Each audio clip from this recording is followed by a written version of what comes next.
But I have to say that for me personally, it sort of speaks to the perseverance of the outdoor community, whether it's hunters, fisher people, especially gun owners who have been under attack from this Liberal government for almost 9 years now.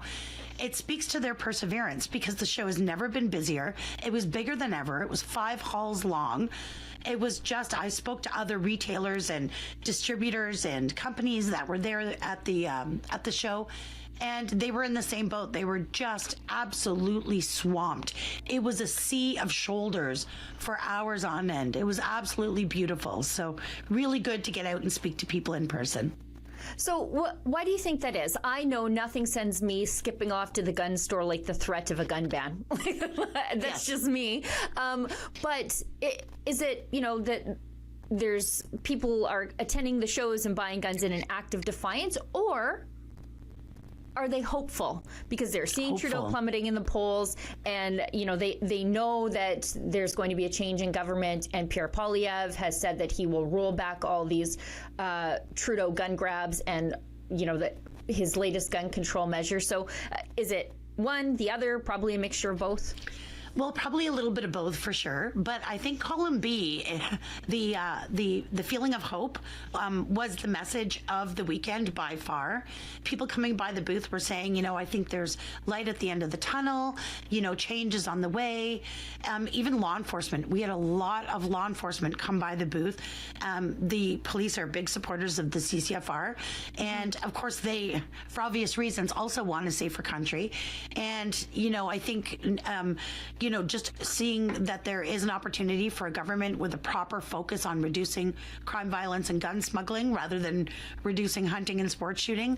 I think in general, everybody just had this, resounding feeling of hope and light at the end of the tunnel for all of us, really. Yeah, you make a really good point. We all have police officers that we know. Some of us, like me, even have police officers that they know and love, that are in their family. And they are sports shooters just like us. They've got better things to do than, at the behest of Trudeau, kicking the doors of their neighbors.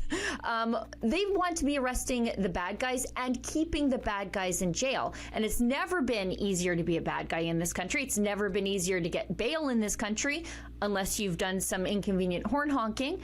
They don't want to waste their time hassling, gun-toting, dog-loving grandmas like you. Yeah, well, that's it. There's a reason why, with all these liberal gun bans and everything else and talk and threats of kicking in our doors with some sort of confiscation program, there's a reason it hasn't happened yet. And that's because nobody will do it. It's impossible to do.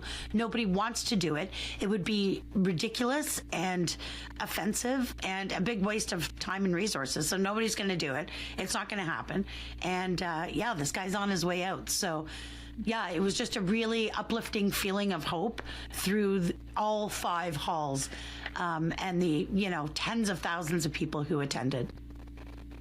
Yeah, and as you say, the police want a safer country. You and I want a safer country, but that's not what lies before us. I mean, we're seeing gang violence break out in the big cities all across the country. And then we have the Toronto police telling us, just put your keys by the door. Maybe take your TV off the wall, put it outside. Attacked in your home, leave your fobs at your front door. Because they're breaking into your home to steal your car. They don't want anything else. A lot of them that they're arresting have guns on them, and they're not toy guns, they're real guns. They're loaded. Put on the snow tires for the criminals so that they don't spin out and have an accident while they steal your car.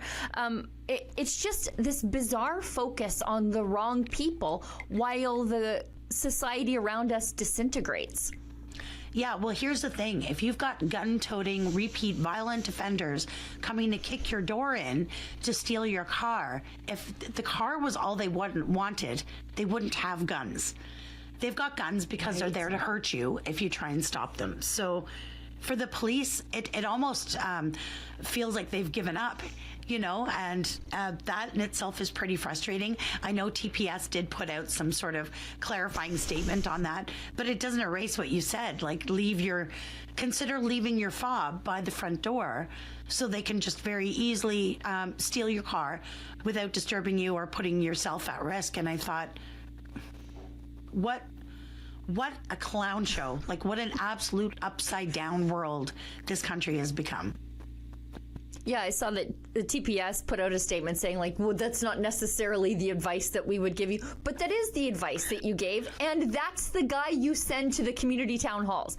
That's the guy. Right. So this is what he does for a living. This is the advice that he's giving for a living on behalf of the Toronto Police Service. I think the Toronto Police Service were kind of caught flat-footed because everybody started making fun of them, not just here in Canada, but the international media sort of lit up the Toronto Police Service. And yes.